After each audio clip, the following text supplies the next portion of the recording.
Salam bahagia, kita bersama lagi dalam Ruang Bicara yang dibawakan kepada anda tentunya di Bernama TV, dan hari ini kita memilih satu lagi topik yang saya kira cukup penting sebenarnya untuk kita sembang-sembang bersama dengan seorang tetamu yang cukup istimewa yang sudah pun berada di studio Ruang Bicara ini bersama dengan saya. Baiklah, topik yang kita pilih hari ini di Ruang Bicara ialah Prabajet 2022, fokus industri perkayuan negara. Dan tetamu yang sudah pun bersiap sedia bersama dengan saya di studio, kita ingin mengucapkan selamat datang dan jutaan terima kasih kepada yang berbahagia Tuan Haji Mahbar Atan yang merupakan Ketua Pengarah Lembaga Perindustrian Kayu Malaysia. Jadi Assalamualaikum Tuan Haji. Waalaikumsalam Datuk. Ini pertama kali ke Haji bersama dengan kami? Pertama kali ke udara, tetapi saya banyak kali juga datang ke Bernama TV. Okey. Tapi dalam untuk program Ruang Bicara ini pertama kali. Okey. Selamat datang ke Ruang Bicara Tuan Haji ya. Terima kasih. Dan kepada anda yang sedang bersama kami ketika ini, atas keizinan Tuan Haji, kita membenarkan sebenarnya dua talian itu dibuka kepada anda untuk membolehkan anda bertanya apa saja berkaitan dengan topik yang kita sembang-sembang bersama dengan tetamu kita di studio. Jadi saya sebut semula nombor yang perlu anda dial ataupun perlu anda panggil untuk memberikan pandangan dan juga pendapat atau bertanya apa saja berkaitan dengan topik ini. 03-2697-9768 dan juga 03-2697-9767. Jadi itulah dua nombor yang perlu anda panggil kami untuk memberikan pandangan dan juga pendapat atau bertanya apa saja berkaitan dengan isu ini. Baik, bila kita bercakap tentang topik Prabajet 2022, fokus industri perkayuan negara ini, barangkali Tuan Haji, tetapi mungkin lebih penting sebenarnya untuk makluman penonton-penonton yang sedang bersama kita di Ruang Bicara ini, bila kita sebut tentang industri perkayuan negara itu, apa-apa sebenarnya yang melibatkan hala tuju ataupun industri perkayuan negara itu sendiri, Ji? Ya, terima kasih Yang Berbahagia Datuk. Sebelum saya meneruskan penerangan yang lebih terperinci berkaitan dengan definisi sektor perkayuan, sukacita saya ingin menerangkan sedikit tentang organisasi di mana saya bekerja. Okay. Saya adalah daripada Lembaga Perindustrian Kayu Malaysia, MTIB, sebuah agensi di bawah Kementerian Perusahaan Peladangan dan Komoditi. Jadi Kementerian Perusahaan Peladangan dan Komoditi ini melihat secara keseluruhan komoditi negara, terutama yang 6 komoditi utama lah. Jadi Lembaga Perindustrian Kayu Malaysia bertanggungjawab dalam melihat pembangunan industri kayu secara keseluruhannya. Kita membantu pengusaha-pengusaha industri perkayuan kita lah, yang terdapat lebih kurang 2,000 pengusaha di seluruh negara kita. Jadi industri perkayuan ni kita kena bezakan, mungkin ramai juga keliru di antara perhutanan dan perkayuan. Betul. Jadi perhutanan tu, pengurusan perhutanan diuruskan oleh Jabatan Perhutanan, dan MTIB bertanggungjawab untuk melihat pembangunan industri kayu itu bermula daripada bila balak sampai ke kilang. Daripada situ, daripada balak diproses menjadi kayu gergaji, dan kayu gergaji ini juga boleh ditukar kepada produk-produk iliran yang lain. Sama ada dia boleh pergi kepada kayu kumai, ataupun boleh diproses menjadi kayu papan lapis panel produk. Dan juga dan akhirnya kayu daripada kayu gergaji tadi boleh digunakan untuk pembuatan perabot. Di samping itu, Datuk, ada juga sisa-sisa kayu, sama ada kita panggil sodas ataupun abuk kayu ni, juga boleh diproses menjadi panel produk yang lain seperti papan serpai, medium density fiberboard, dan juga produk-produk yang lain. Ada juga serpai abuk kayu tadi dicampur dengan plastik, akan menjadi wood plastik komposit. Jadi ini pelbagai produk yang boleh dihasilkan daripada perkayuan, daripada kayu tersebut. Dalam masa yang sama juga, MTB juga bertanggungjawab untuk melihat sumber-sumber kayu yang lain, sumber-sumber bukan kayu, seperti buluh, rotan, dan juga produk yang berkaitan industri garu dan sebagainya. Ini di antara ruang lingkup peranan MTIB dalam melihat pembangunan industri kayu secara keseluruhannya. Dan saya tahu Tuan Haji begitu lama sebenarnya bersama dengan Lembaga Perindustrian Kayu Malaysia, lebih 30 tahun Haji. Ya, begitu.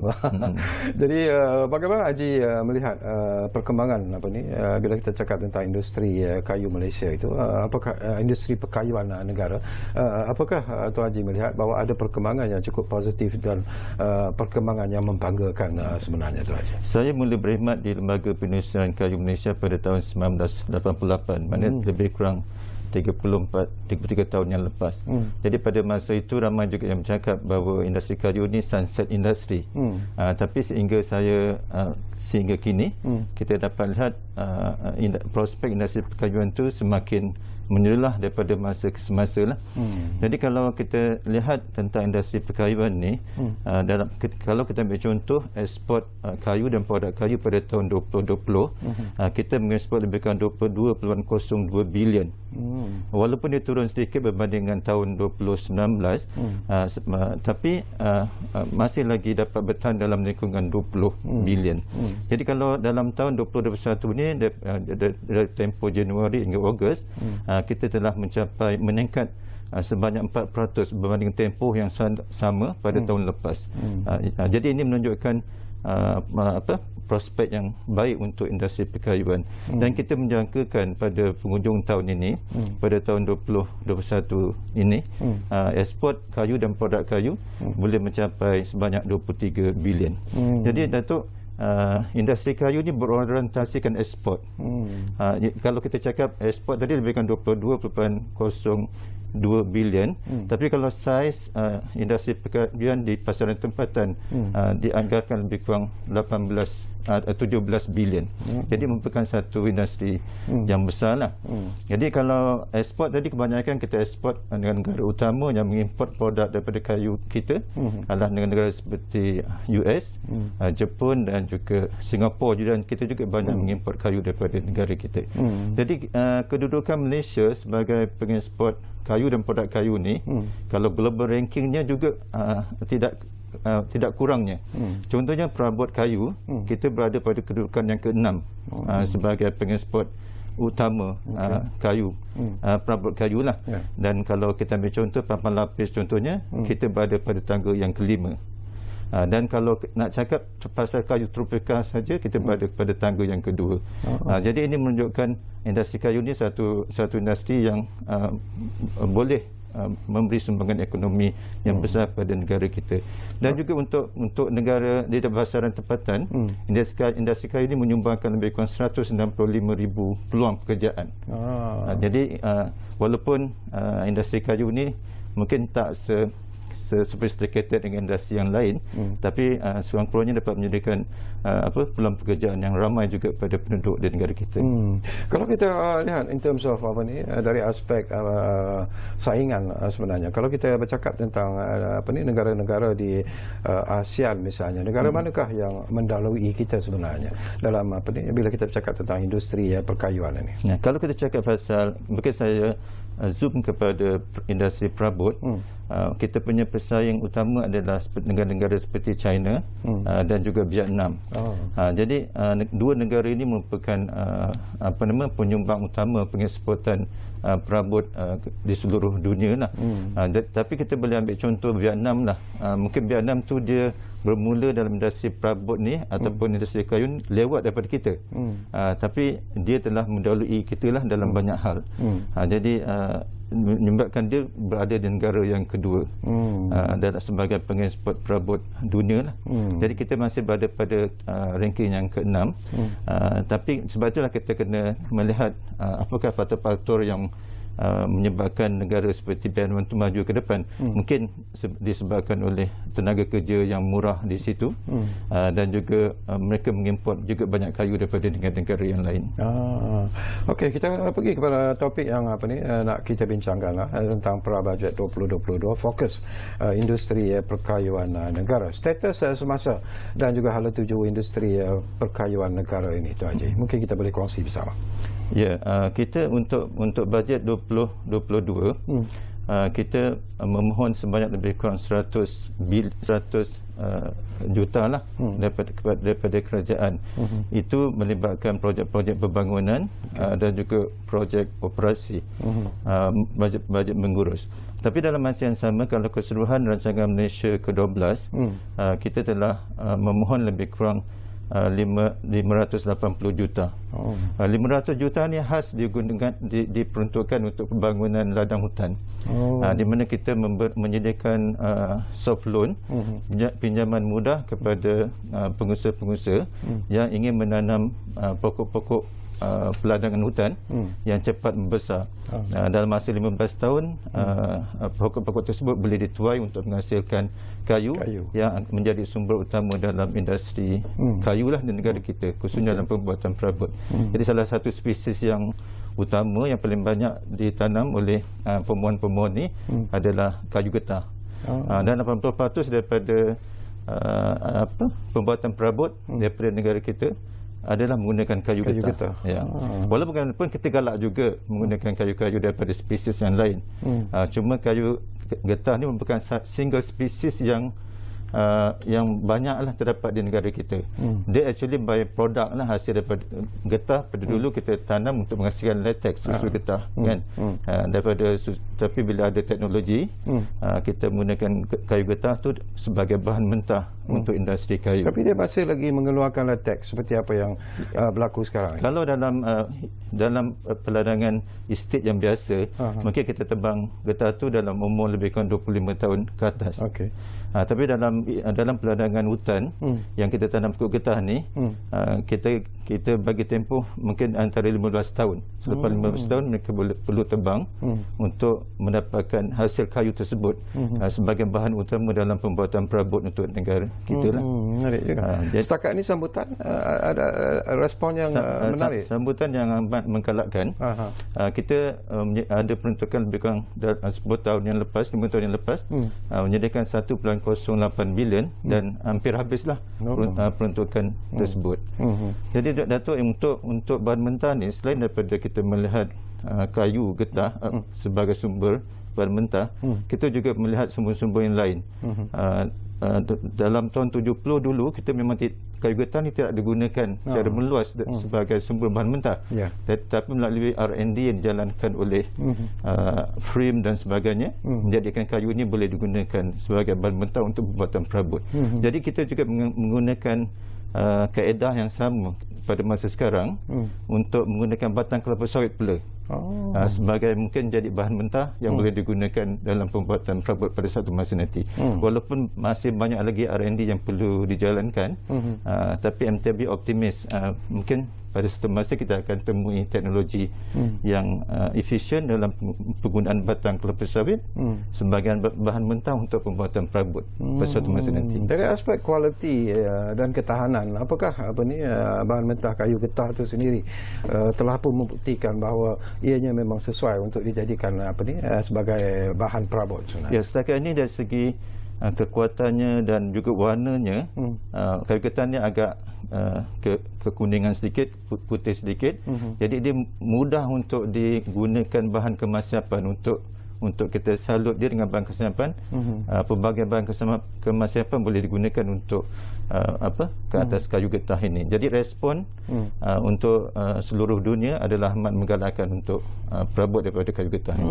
Menarik. Sasaran ekspor produk perkayuan bagi tahun 2021 apa ni, Tuan Haji? Kalau ikutkan kita sasarkan lebih kurang 23 bilion pada penghujung tahun 2021 ni. Walaupun Menteri kami yang berhormat Datuk Zuraidah Kamarudin dalam 100 hari pencapaian beliau mensasarkan ekspor komoditi sebanyak 180 bilion dan beliau mensasarkan bahawa untuk industri kayu sepatutnya mencapai 34 bilion. Tapi secara realistiknya MTB mensasarkan kita punya ekspor pada tahun ini, pada penghujung tahun Disember nanti kita dijangkakan akan boleh mencecah sebanyak 23 bilion. Sesuatu yang penting jugalah. Ini pun ialah banyak orang bercakap tentang isu ini sebenarnya. Bila kita dilanda oleh pandemik COVID-19, seluruh dunia dunia sebenarnya, termasuklah negara kita sendiri. Jadi kesan yang dihadapi oleh industri perkayuan itu sendiri, Tuan Haji, apakah begitu serius ataupun macam mana? Ya, industri perkayuan ni kalau dia bukanlah satu industri yang satu keperluan, hanya mereka-mereka yang membekalkan perabot untuk kegunaan hospital pada masa PKP dulu dibenarkan untuk beroperasi. Selain daripada itu, kilang-kilang tidak dibenarkan beroperasi dan sudah tentu akan menjejaskan sedikit dari segi kalau mereka ada kontrak dengan negara luar dan sebagainya. Walau bagaimanapun, MTAB memberi sedikit kelonggaran pada masa tersebut. Bagi mereka yang telah ada kontrak, kita benarkan mereka untuk mengeksport produk-produk mereka lah. Jadi walaupun seperti saya sebut tadi, walaupun ada PKP, tapi pencapaian kita sehingga Ogos tahun ini masih lagi 4% lebih tinggi berbanding dengan tempoh yang sama pada tahun lepas. Jadi walaupun kita tahu COVID tu memberi kesan serba sedikit kepada industri kayu kan, tapi prestasi ekspor tu meningkat berbanding dengan tahun lepas. Okey, Tuan Haji, kita nak sambung lagi, tapi seperti biasalah kita diarah untuk berehat dulu buat seketika. Dan kepada anda, saya ingatkan lagi, kita membenarkan sebenarnya anda untuk berkongsi pandangan dan juga pendapat atau bertanya apa saja berkaitan dengan topik yang kita bincangkan hari ini di Ruang Bicara. Jadi saya baca lagi dan saya ingatkan lagi talian yang perlu anda gunakan, iaitu 0326 97 9768 dan juga 0326 97 9767. Panggil kami di Ruang Bicara.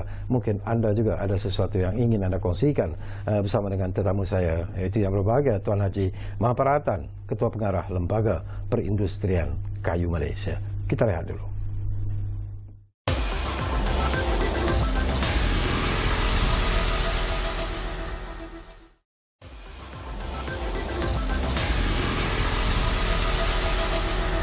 Baiklah, kita kembali semula ke Ruang Bicara ini. Masih lagi bercakap tentang topik Prabajet 2022, industri perkayuan negara, dan tentunya kita masih lagi bersama dengan berbahagia Tuan Haji Mahaparatan, Ketua Pengarah Lembaga Perindustrian Kayu Malaysia. Baik, saya difahamkan kita dah pun ada pemanggil di talian kita sekarang ini. Ridwan dari Pulau Pinang sudah pun bersiap sedia sekarang ini. Assalamualaikum, Tuan. Ya, Waalaikumsalam. Ya, silakan. Ya, Assalamualaikum Cik Kawi dan ahli panel. Waalaikumsalam, ya. Okey, soalan saya, ini menaiki tadi ada Tuan Haji dah sebut kan. Menaiki PKP kita ada mengalami kerugian kan. Saya nak tahu apabila kita mengalami kerugian, adakah langkah-langkah untuk mengatasi masalah kerugian ni? Sebab saya tengok tadi saya baca satu rencana PKP kan, lembaga kayu kayan ni ada kerugian 3 bilion. Bagaimana apabila rugi ni dia akan mengalami tekanan kepada kayu kaya ni, apa dia yang langkah-langkah untuk mengatasi masalah ni? Okey, itu yang pertama. Ini yang kedua, ni R&D. Tadi ada satu Tuan Haji sebut kan, kita ada saingan dengan China dan Vietnam. Okey, kalau kita ada R&D, macam mana kita untuk atasi saingan ni China dengan Vietnam ni? Okey, itu yang kedua. Yang ketiga, tadi Tuan Haji dah sebut kan, kita ada sasaran kan. Okey, kita akan sasaran kita 23 bilion kan untuk atasi kesan tu lah. Apakah langkah-langkah kita untuk mencapai sasaran yang kita target tu? Sebab kadang-kadang kita target kita kita semua harapan tapi pencapaian tak dapat. Macam mana kita untuk atasi ayat ni? Harapan dan pencapaian tu. Minta Tuan Haji ulang dalam hari ni. Terima kasih. Wassalam. Baik, terima kasih. Banyak-banyak Ridwan dari Pulau Pinang. Wow, ada 3 soalan tu Haji. Yang pertama tu saya tak sure, adakah Tuan Haji sebut bahawa kita menghadapi kerugian sebenarnya? Ya, serba sedikit ada kerugian di pihak industri, tapi saya cakap tadi, walau bagaimanapun dari segi prestasi ekspor daripada tempoh Januari hingga Ogos, kita melihat berlaku peningkatan. Mungkin di sini secara prinsipnya mungkin kita mengekspor kuantiti yang sama, tapi mungkin harga di pasaran dunia itu adalah tinggi. Kalau kita lihat sekarang juga harga kelapa sawit juga melonjak tinggi. Mungkin dari segi kuantiti yang kita ekspor kelapa sawit itu sama, tapi permintaan dunia global tinggi menyebabkan harga itu meningkat. Jadi analogi yang sama boleh kita berikan kepada industri perkayuan. Tapi walau bagaimanapun di pasaran tempatan, mungkin kilang-kilang kecil atau yang mikro ni sedikit akan terjejas kerana mereka menjual untuk pasaran tempatan. Jadi kita juga sedang membuat kajian tentang implikasi yang menyeluruh lah kesan daripada COVID ni. Tapi sebaik saja sektor ekonomi dibuka selepas tempoh PKP ni, kita tidak menoleh belakang lagi lah, Datuk. Jadi kita terus berusaha bersama dengan pihak industri untuk memajukan industri ini. Okay, daripada aspek R&D, di Malaysia ni untuk industri perkayuan, kita ada pelbagai institusi yang menjalankan R&D. Satunya kita FRIM, Forest Research Institute Malaysia, memang terlibat secara langsung dalam mengendalikan penyelidikan dalam yang berkaitan dengan kayu dan produk kayu. Dan dalam masa yang sama terdapat pelbagai universiti yang menjalankan penyelidikan yang sama. Walau bagaimanapun MTB dalam masa yang sama juga sedikit terlibat dalam aktiviti R&D ni, di mana MTB juga kita ada satu pusat biokomposit yang terletak di Banting, Selangor. Jadi pusat ini juga menjalankan aktiviti R&D bersama-sama dengan pihak industri dan juga pihak universiti yang berkaitan. Contohnya R&D yang kita buat, Datuk, seperti saya sebut macam tadi, macam mana bahan sisa seperti sodas dan sebagainya dapat ditukar menjadi bahan yang boleh bernilai tambah tinggi. Contohnya yang wood plastic composite tadi, kita menjalankan penyelidikan dengan pihak industri dan juga kita bekerjasama dengan end user seperti wood plastic composite tadi kita jadikan panel dan kita gunakan dalam pembuatan bangunan bersama dengan public lah, dengan ramai tentang itu. Jadi kita mempunyai plan tindakan dalam R&D yang diterajui oleh FRIM dan juga universiti yang lain. MTB agak terhad dari segi R&D, tapi kita juga bekerjasama dengan mereka lah. Itu berkaitan dengan R&D. Dan lepas tu sasaran, ya memang dalam hidup kita ni, dalam institusi, dalam agensi kerajaan, semua ada KPI yang perlu dicapai kan. Jadi dalam konteks industri perkayuan ni, walaupun kita ada nanti saya akan terangkan KPI kita, tapi untuk melaksanakan KPI tersebut, kita mempunyai pelan tindakan yang dibangunkan oleh kerajaan. So kita berpandukan pelan tindakan tersebut, kita menjalankan aktiviti yang menjurus supaya KPI tersebut akan tercapai. Bila Haji bangkitkan isu ini, mungkin ada kaitannya dengan sasaran dan juga target untuk industri perkayuan ini, terutamanya dengan pelaksanaan rancangan Malaysia ke-12. Ya. Dalam rancangan Malaysia ke-12, kita telah membuat sasaran yang boleh saya sinarikan beberapa KPI yang perlu dicapai. Contohnya kalau kita lihat dari segi pasaran ekspor, pada masa sekarang kita menjangkakan 23 bilion. Tapi menjelang akhir rancangan Malaysia ke-12, kita mensasarkan ekspor kita mencapai 28 bilion. Dan lepas itu untuk domestik, Datuk, daripada 17 bilion kita sasarkan menjadi 20 bilion pada tahun 2025, maknanya pada penghujung rancangan Malaysia ke-12. Dan dari segi produk pula, kita menggalakkan kalau perabot tu dia mengeluarkan produk yang berorientasikan original design manufacturing ataupun branding. Maksudnya 65% perabot kita patutnya boleh dikategorikan mempunyai jenama sendiri pada masa tersebut lah. Dan juga kita mensasarkan produktiviti pekerja daripada 64,000 per pekerja kepada 87,000 per pekerja. Jadi dan juga untuk industri perabot, industri kayu Bumi Putra, kita juga ada sasaran tertentu. Contohnya kita dari segi bilangan pengusaha Bumi Putra pada masa sekarang hanya ada 471 kilang saja. Itu pun kilang-kilang yang bersaiz mikro lah, yang kecil-kecil. Jadi kita mensasarkan pada penghujung rancangan Malaysia ke-12 akan capai kepada 500 buah kilang. Dan juga kita mensasarkan untuk industri perabot Bumi Putra tadi, industri kayu Bumi Putra, mencapai ekspor pada tahun 2025 sebanyak 5% daripada keseluruhan ekspor. Pada masa sekarang amat menjadikan Dato' kita punya ekspor bumi putera ini lebih kurang 0.6% saja daripada total ekspor kayu dan produk kayu. Dan untuk pasaran tempatan juga kita harap pengusaha-pengusaha bumi putera ni dapat capture lebih kurang 5% daripada jumlah tersebut. Jadi kalau kita cakap pasaran tempatan ni, dia menjurus banyak industri pembinaan dan juga perabot. Macam mana nak gunakan kayu dalam industri pembinaan. Jadi mungkin ada strategi tertentu juga yang perlu kita buat untuk menggalakkan penggunaan kayu dalam industri pembinaan ni.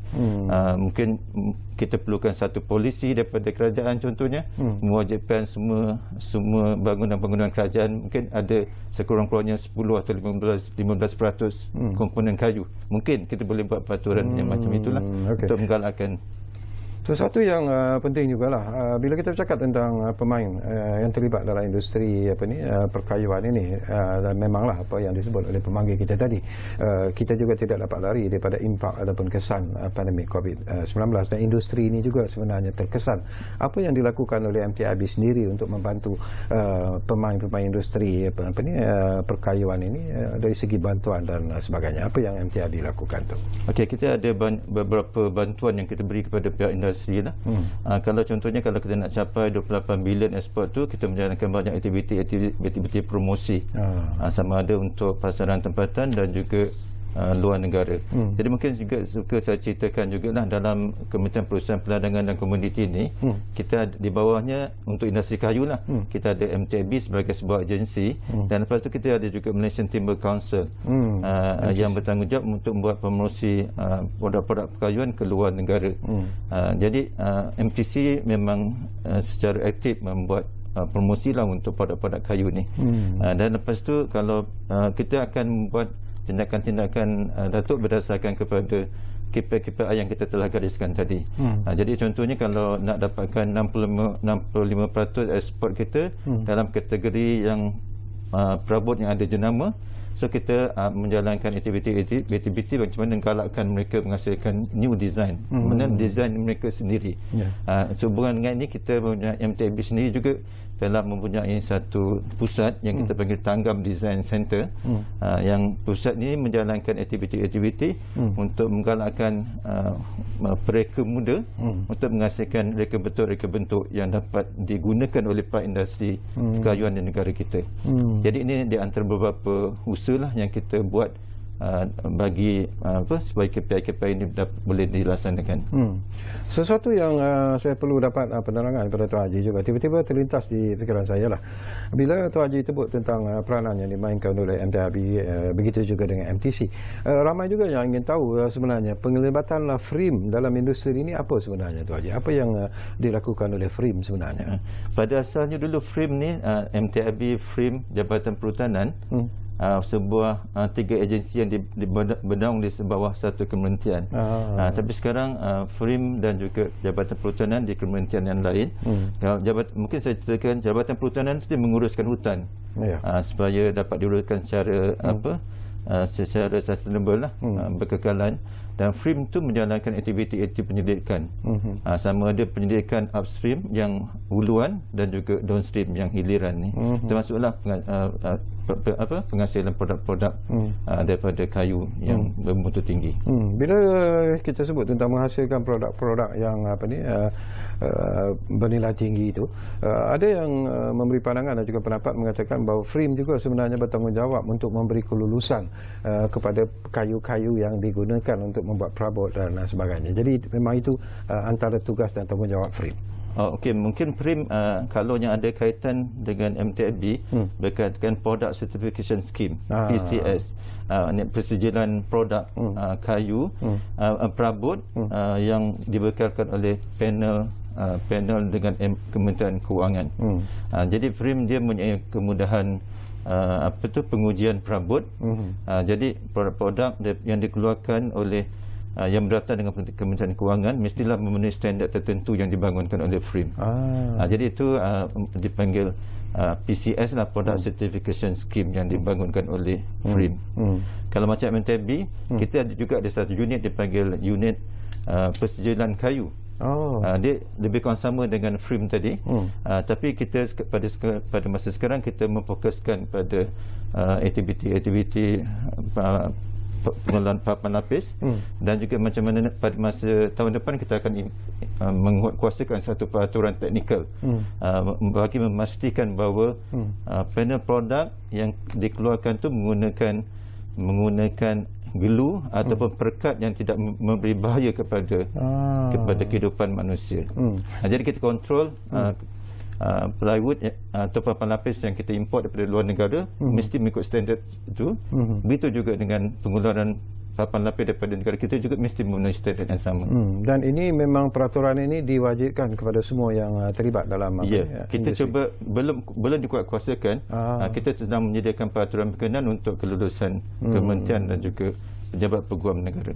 Okey, kita sentuh sekarang ini Tuan Haji tentang plan strategik industri perkayuan negara itu. Jadi mungkin kalau kita lihat daripada plan jangka panjang industri perkayuan menerusi plan ini, apa yang dirancangkan sebenarnya Tuan Haji? Okay, di peringkat kementerian kita ada satu plan kita panggil dasar agi komoditi negara untuk dilaksanakan pada tahun 2021 hingga 2030 dan juga di peringkat MTB juga kita punya plan strategik industri perkayuan negara 2021 2025. Tapi secara umumnya kedua-dua plan ni samalah untuk melihat pembangunan industri kayu secara keseluruhannya. Jadi kita beri 5 fokus utama. Yang 5 fokus utama ni adalah merupakan isu dan cabaran dalam industri perkayuan. Iaitu bagaimana kita melihat kemampanan bahan mentah. Jadi kalau industri itu nak berkembang mesti ada bahan mentah yang stabil. Itu satu isu yang kita lihat. Dan kedua, kita juga mengalahkan macam mana teknologi, inovasi dan juga sokongan industri dapat diberikan kepada pihak industri perkayuan negara kita lah. Dan lepas tu dari segi modal insan dan produktiviti, kita melatih tenaga kerja mahir dalam industri perkayuan.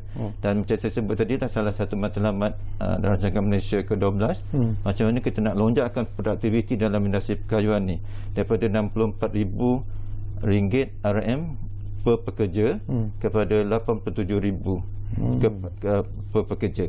Itu salah. Jadi kita perlu membuat aktiviti latihan dan juga berbagai tool untuk produktiviti lah untuk meningkatkan produktiviti mereka.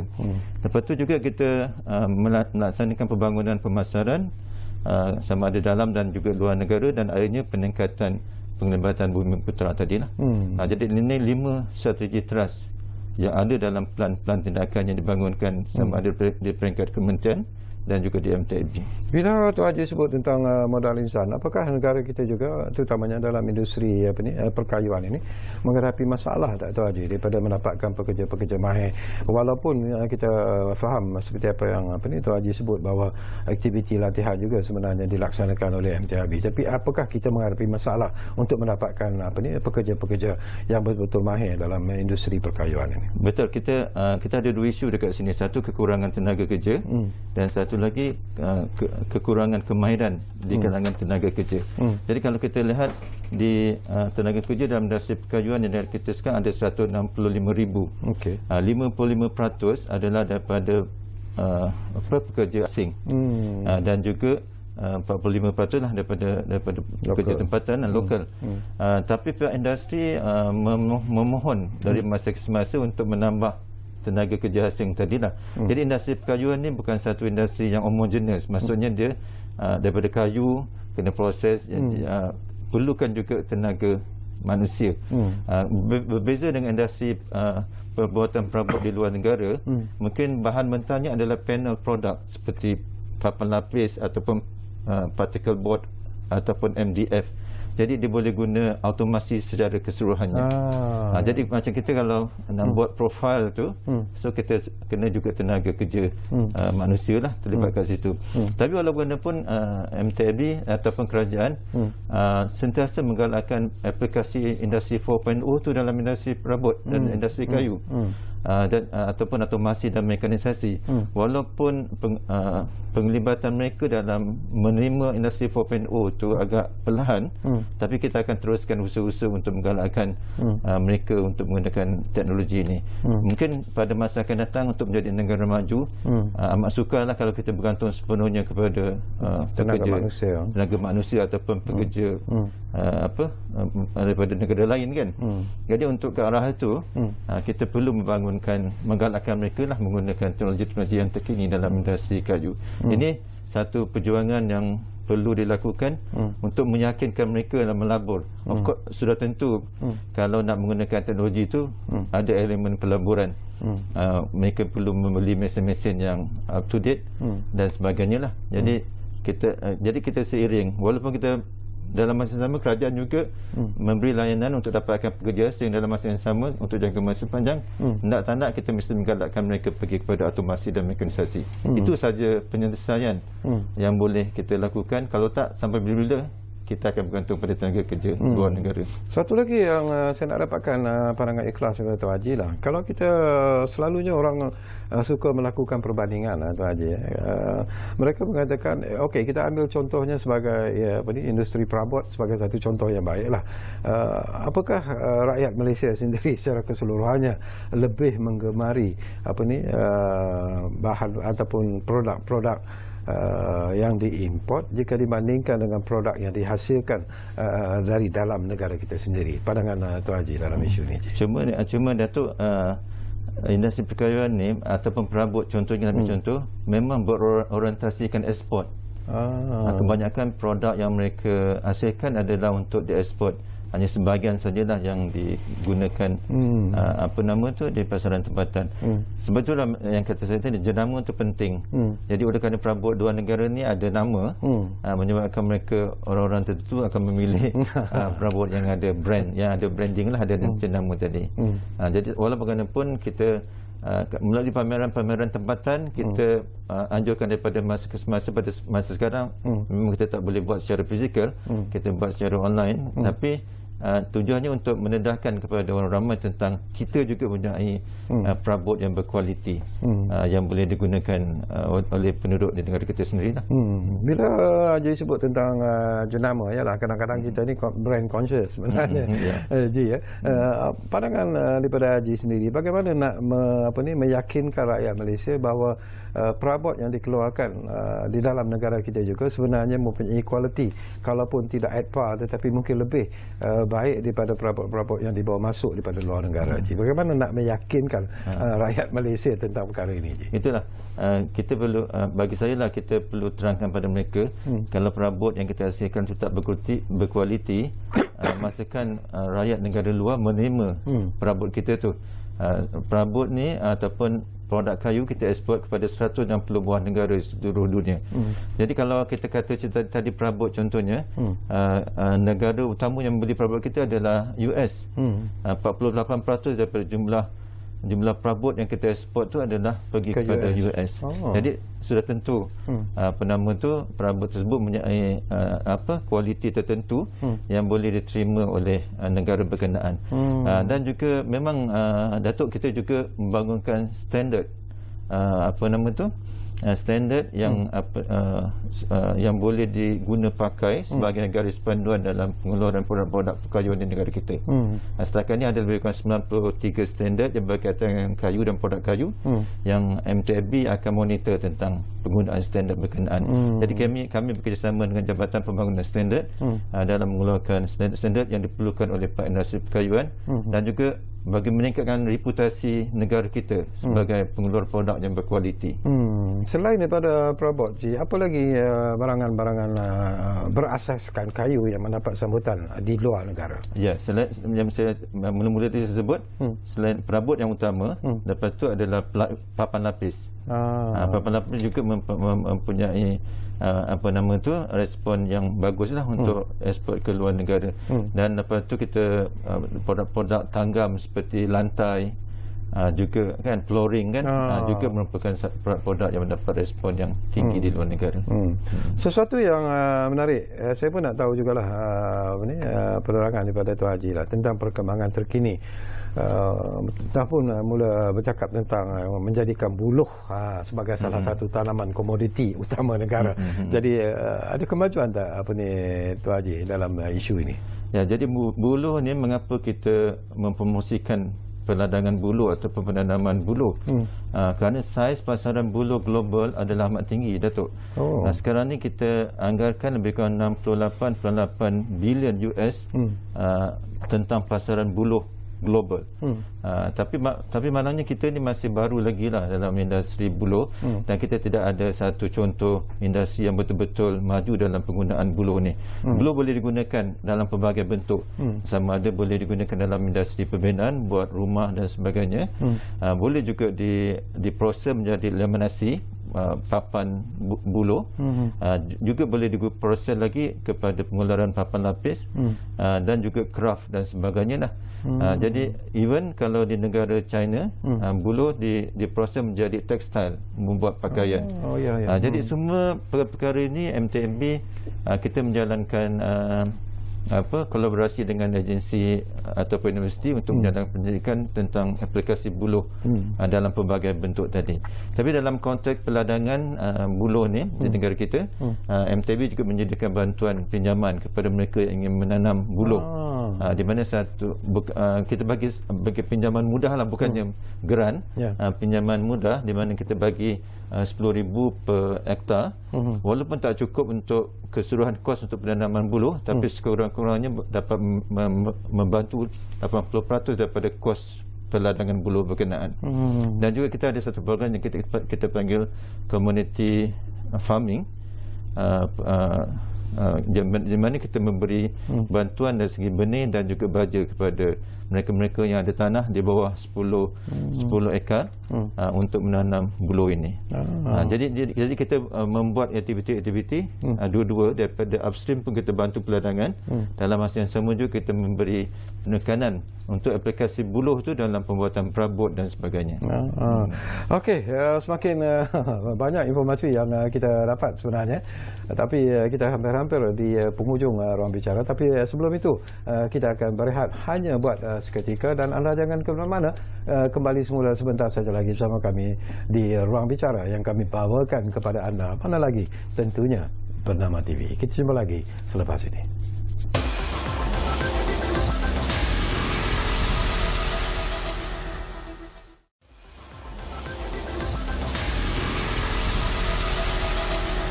Baiklah, terima kasih kerana anda masih lagi bersama kami di ruang bicara ini, dan kita hampir-hampir di penghujung ruang bicara sebenarnya. Tak banyak lagi masa yang tinggal, tapi mungkin ada lagi persoalan-persoalan yang sempat saya kongsikan bersama dengan tetamu kita yang berbahagia, Tuan Haji Mahathir Atan.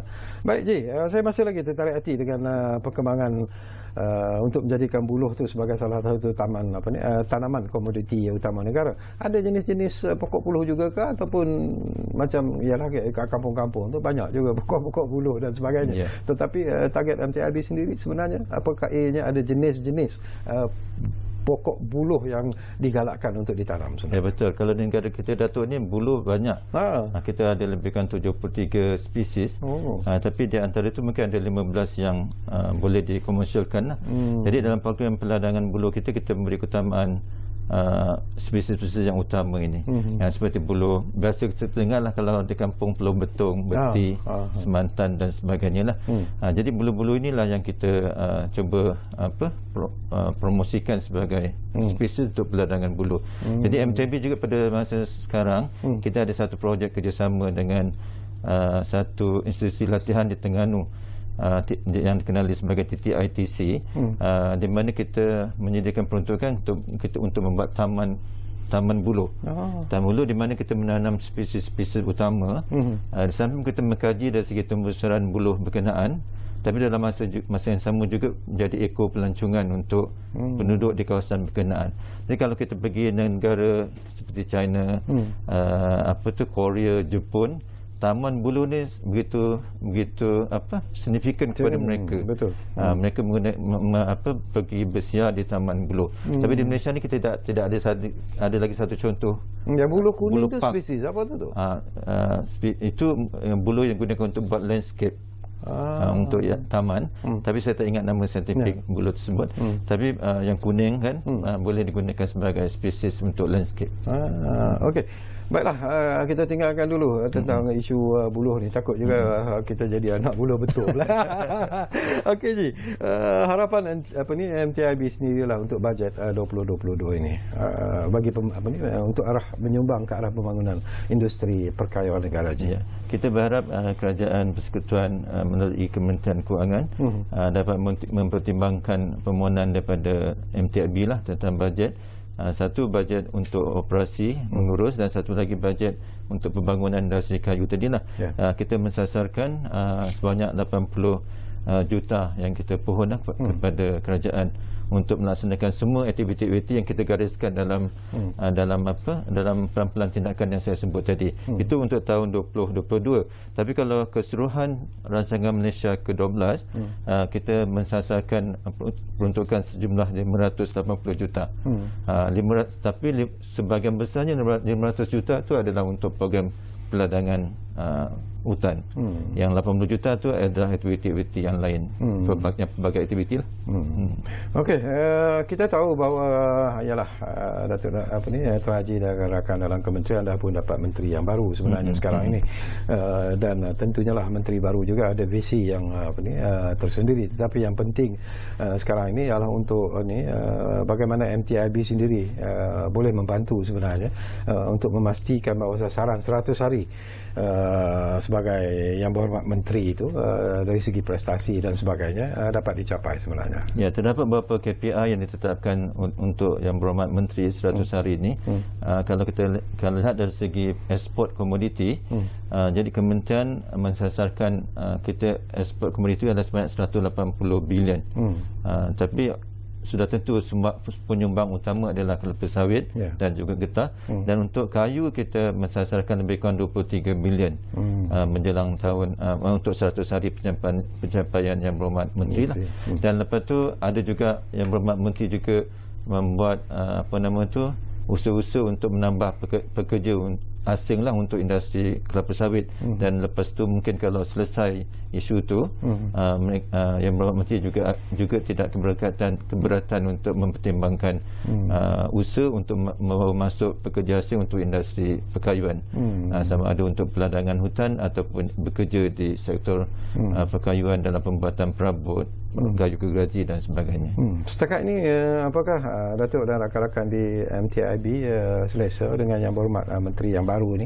Dan saya juga beberapa kali pernah membawa yang berhormat menteri untuk berada untuk duduk di ruang bicara ini. Jadi mungkin Tuan Haji juga ada pandangan tersendiri terhadap yang berhormat menteri kita yang baru. Ya, secara umumnya kita selari dengan apa aspirasi menteri, kita selarilah dengan beliau. Dan pada masa sekarang beliau agak aktif untuk pergi turun padang. Jadi dalam industri kayu, beliau juga telah mengadakan lawatan ke Muar, dan juga MTIB dan juga MTIB dan juga MTC menemukan pejabat cawangan kita di Muar bagi membantu menyelesaikan industri kayu di daerah berkenaan. Kalau kita cakap Datuk, keseluruhan ekspor perabot sebanyak lebih kurang 68% datangnya daripada negeri Johor. Dan kalau negeri Johor tu dia akan fokus kepada daerah Muar. Sebab itu kita membuka pejabat cawangan dengan arahan yang berhormat menteri bagi menyelesaikan isu-isu yang berkaitan dengan industri perabot di situ, seperti pembinaan kilang dan juga post COVID dan sebagainya. Okey, kita pergi kepada Expo Dubai 2020 Tuan Haji, tentang peranan industri perkayuan lah, terutamanya dalam mempromosi dan menambah nilai ekspor ke pasaran antarabangsa. Jadi Expo Dubai ini telah mula pada 1 Oktober yang lepas dan akan berakhir pada 31 Mac tahun 2022 lah. Jadi dalam Kementerian Perusahaan Peladangan dan Komoditi ini, penyertaan agensi-agensi yang berkaitan dengan komoditi diuruskan oleh Malaysian Timber Council. Jadi MTIB juga participate dalam Expo Dubai ini, di mana kita akan memberi fokus untuk membuat promosi kepada dua produk utama. Satu adalah produk gaharu. Kita menjangkakan menyatakan bahawa di negara berkenaan mungkin minyak wangi ataupun bauan daripada Garut ni mempunyai respon yang baik di sana. Dan juga kraft yang boleh dihasilkan daripada kayu. Dan ada juga beberapa syarikat di bawah naungan MTC juga akan participate yang samalah di negara di Expo Dubai tersebut. Jadi mengapa kita perlu participate dalam pameran ini? Kerana Dubai ini merupakan pintu masuk untuk pasaran Timur Tengah. Jadi Yang Berhormat Menteri juga mensasarkan bahawa kita perlu memberi tumpuan pada 3 segmen market global ni. Satu Middle East, Timur Tengah, Middle East, lepas tu Afrika Utara, dan satu lagi Amerika Utara kan. Jadi ini tiga kontinen yang menjadi fokus aktiviti promosi kita lah pada masa kini. Okey, kita tinggal lebih kurang 3-4 minit lagi masa yang diperuntukkan di ruang bicara ini. Jadi saya percaya bahawa Haji juga mungkin ada seruan dan juga harapan Haji lah. Bila kita bercakap tentang industri perkayuan negara, bila kita bercakap tentang prestasi yang dilakukan oleh MTIB sendiri, dan juga seruan kepada mereka yang mungkin ingin melibatkan diri dalam industri perkayuan negara. Silakan Haji. Jadi dalam industri perkayuan ni MTIB bekerjasama dengan pihak industri. 6 persatuan utama 6 persatuan utama kayu, mereka punya wakil duduk di lembaga pengarah MTIB. Jadi aktiviti yang dibuat oleh MTIB biasanya mendapat ulasan daripada mereka. Jadi kita bukan buat satu aktiviti itu orang kata kita syok sendiri, tapi kita mendapat input daripada pihak industri. So kita bersama-sama mendengar pandangan mereka dan menjalankan aktiviti tersebut. Jadi itu di antara kolaborasi yang telah lama terjadilah di antara MTIB dengan pihak industri perkayuan di negara kita. Jadi saya harapan kami lah industri perkayuan ni dapat terus berkembang seperti yang disasarkan dalam pelan-pelan tindakan yang dibangunkan oleh kerajaan. Dalam masa yang sama kita juga membantu semua sektor, Datuk. Menua yang besar pun yang ekspor ke seluruh dunia kita bantu. Dalam masa yang sama juga industri yang kecil, yang Bumi Putra, yang mikro tadi kan, juga kita memberi bantuan yang sama. Jadi mudah-mudahan semua dapat manfaatlah daripada usaha ini ke arah kesejahteraan satu keluarga besar negara kita. Bila kita bercakap tentang satu keluarga besar, barangkali menarik jugalah visi yang Tuan Haji ingin kongsikan. Tetapi dalam hati kecil Tuan Haji sendiri, apakah Tuan Haji merasa yakin bahawa sebenarnya industri perkayuan itu mempunyai satu harapan ataupun mempunyai satu peluang yang cukup besar sebenarnya kepada mereka yang terlibat dalam industri perkayuan ini, dan sesungguhnya lah kita boleh melonjakkan negara kita berada ke tahap yang lebih tinggi sebenarnya daripada apa yang kita capai sekarang, Tuan Haji? Ya, seperti saya sebut, saya mula bekerja pada tahun 1988. Pada masa itu juga kita dah dengar kenyataan bahawa industri kayu ni satu industri yang sunset. Tapi sehingga sekarang 3 tahun yang telah berlalu, tapi industri itu masih wujud dan masih berkembang, masih berkembang lah. Cuma kita tidak boleh lari daripada inovasi, teknologi dan juga R&D yang perlu dijalankan daripada masa ke semasa.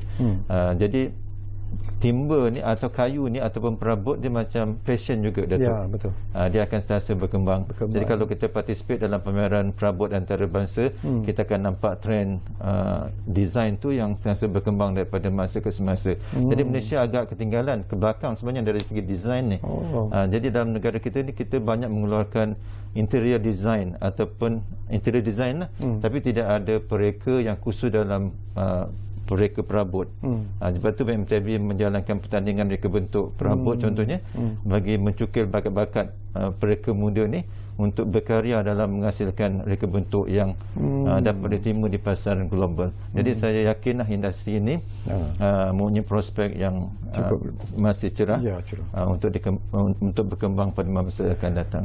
Okey, terima kasih banyak-banyak kepada yang berbahagia, Tuan Haji Mahaparatan, iaitu Ketua Pengarah Lembaga Perindustrian Kayu Malaysia, dan secara ikhlasnya Tuan Haji, saya cukup selesa sebenarnya sembang-sembang bersama dengan Tuan Haji, dan kalau dalam masa yang terdekat. Barangkali Tuan Haji kata mungkin dah nak pencet dan sebagainya. Tapi insyaAllah mungkin sebelum itu kita duduk lagi ya Tuan Haji di ruang bicara ini untuk bercakap lebih mendalam lagi berkaitan dengan aktiviti yang dijalankan oleh Lembaga Perindustrian Kayu Malaysia. Baiklah, terima kasih kepada anda yang menumpukan perhatian bersama kami di ruang bicara ini, dan selalulah kita ingat bahawa kita masih lagi berada dalam pandemik COVID-19, belum lagi masuk ke fasa endemik. Jadi patuhilah SOP yang telah ditetapkan. Kita jaga keluarga kita, dan yang penting kita jaga negara kita. Jumpa lagi.